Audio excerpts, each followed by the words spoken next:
Mumtaz hotel అనుమతులు రద్దు చేయడాన్ని స్వాగతిస్తున్నామని టీటీడీ పాలక మండలి సభ్యులు భానుప్రకాష్ అన్నారు. టెంపుల్ కారిడార్గా ప్రకటించి భవిష్యత్తులో కమర్షియల్ కట్టడాలు నిర్మించకుండా చర్యలు తీసుకుంటామన్నారు.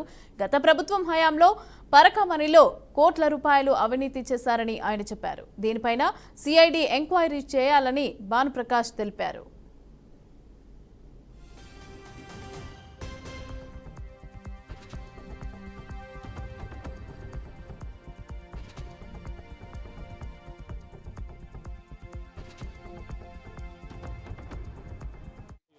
కలియుగ ప్రత్యక్ష దైవన వెంకటేశ్వర స్వామి పరకామణిలో దాదాపు కోట్ల రూపాయలు దొంగతనం జరిగింది.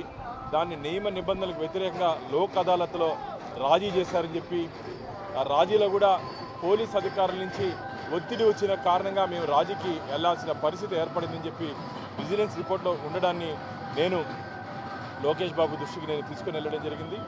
దీని మీద వెంటనే చర్యలు తీసుకుంటామని చెప్పారు. దీని మీద కూడా నేను బోర్డులో కూడా దీని మీద అబ్జెక్షన్స్ కూడా చెప్పడం జరిగింది.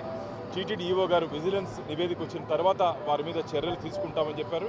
నేను ఈరోజు దీని మీద సిఐడి ఎంక్వైరీకి డిమాండ్ చేస్తున్నాను.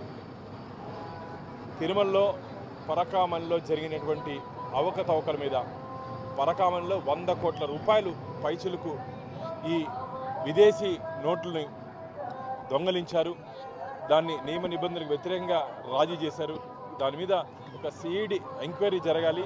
దాంట్లో పాత్రదారులు, సూత్రధారులు, వాటాదారులు దాన్ని ఎవరెవరు అక్కడ ప్రత్యక్షంగా పరోక్షంగా సహకరించారో, దాంట్లో కోట్ల రూపాయలు ఎవరెవరు ఎక్కడెక్కడ చేతులు మారిందో పూర్తి స్థాయిలో విచారణ జరిపించాలని చెప్పి నేను కోరడం జరిగింది.